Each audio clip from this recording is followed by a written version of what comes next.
యావత్ యానం ప్రజానీకానికి నా యొక్క నమస్కారాలు. నా పేరు పితాని విజయనాగ భాస్కర్రావు. నేను జూనియర్ ఇంజనీర్గా, అసిస్టెంట్ ఇంజనీర్గా, ఎగ్జిక్యూటివ్ ఇంజనీర్గా వివిధ డిపార్ట్మెంట్లలో ముఖ్యంగా పీడబ్ల్యూడీలో పనిచేసి లాస్ట్ ఇయర్ రిటైర్ అయి ఉన్నాను. మల్లాడి కృష్ణారావు గారు అనే వ్యక్తి 1996లో రాజకీయంలో ప్రవేశించి ఎమ్మెల్యేగా గెలిచిన ఆ తర్వాత యానం, దానికి ముందు 96కి ముందర యానం అనేది రెండు కూడా విభిన్న చిత్రపటాలు. అప్పట్లో ఒక పెద్ద గ్రామంలా ఉండే యానం ఈయన వచ్చిన తర్వాత ఒక పట్టణంగా అభివృద్ధి చెందింది. చిన్న ఊరైనా కానీ చక్కగా ఎన్నో అభివృద్ధి పథకాలు, ఎన్నో బిల్డింగ్స్ కానీ, రోడ్స్ కానీ, డ్రైనేజెస్ కానీ అన్నీ కూడా ఇంప్రూవ్మెంట్లు అన్నీ చేశాడు. పాతవి తార్ రోడ్లు ఉండేవి, రోడ్లన్నీ పోతూ ఉండేవి, పక్కా సిమెంట్ రోడ్లు వేయించాడు ఆయన. అలాగే వాటర్ సప్లై విషయంలో కూడా ఎన్నో గొప్ప పనులన్నీ చేశాడు. ఫిల్టర్ బెడ్స్ దగ్గరగా 10.45 MLD వాటర్ ట్రీట్మెంట్ ప్లాంట్స్ 3 గ్రామాల్లో నెలకొల్పాడు. అలాగే OHTలు, ఓవర్ హెడ్ ట్యాంక్ రిజర్వాయర్స్ కట్టించాడు. పైప్ లైన్లు అన్నీ వేయించాడు. ధవళేశ్వరం నుంచి వేయించాడు. పక్క రాష్ట్రాల సహకారం తీసుకుని ఈయన రాజశేఖర రెడ్డి గారి సహకారంతో చక్కగా 55 ఎకరాల మంచినీటి రిజర్వాయర్ కట్టించాడు. మనకి సమ్మర్ స్టోరేజ్ ట్యాంకు.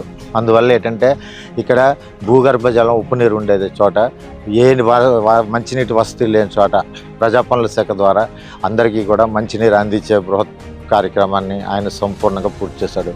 96 తుఫాన్లకి మొత్తం సగం జనాభా అంతా కూడా గుడిసెలు, పెంకుటిళ్ళు, రేకు షెడ్లు ఉండేవాళ్ళు.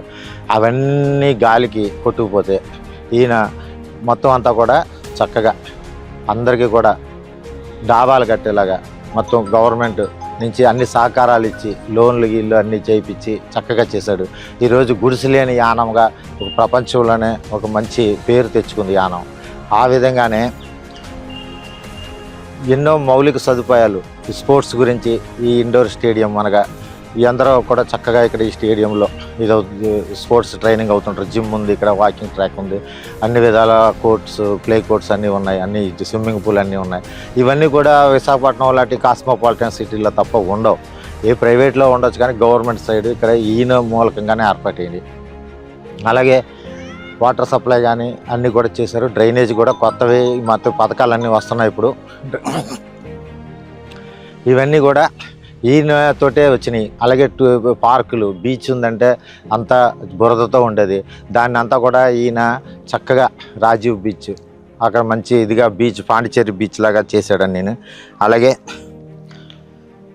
అభివృద్ధి అనేది ఏంటో అందరికీ, యానం ప్రజలందరికీ ఈయన వల్లే తెలిసింది. ఈయన్ని యానం ప్రజలందరూ కూడా చాలా చక్కగా మనసున్న నాయకుడిగా జాతి, మతం, ప్రాంతం, కులం అనేది ఏవి పట్టింపులు లేకుండా అందరి అభివృద్ధి కోరతాడు. ఈయన క్యాపిటలిస్ట్ అభివృద్ధి కోరతాడు. అలాగే లేబరు, సోషలిస్ట్ అభివృద్ధి కూడా కోరతాడు. అందరూ అభివృద్ధి చెందితేనే యానం కానీ దేశం కానీ అభివృద్ధి చెందుతాడని నమ్ముతాడు. ఈ నిజానికి ఒక జాతీయ నాయకుడికి ఉండే లక్షణాలన్నీ ఉన్నాయి.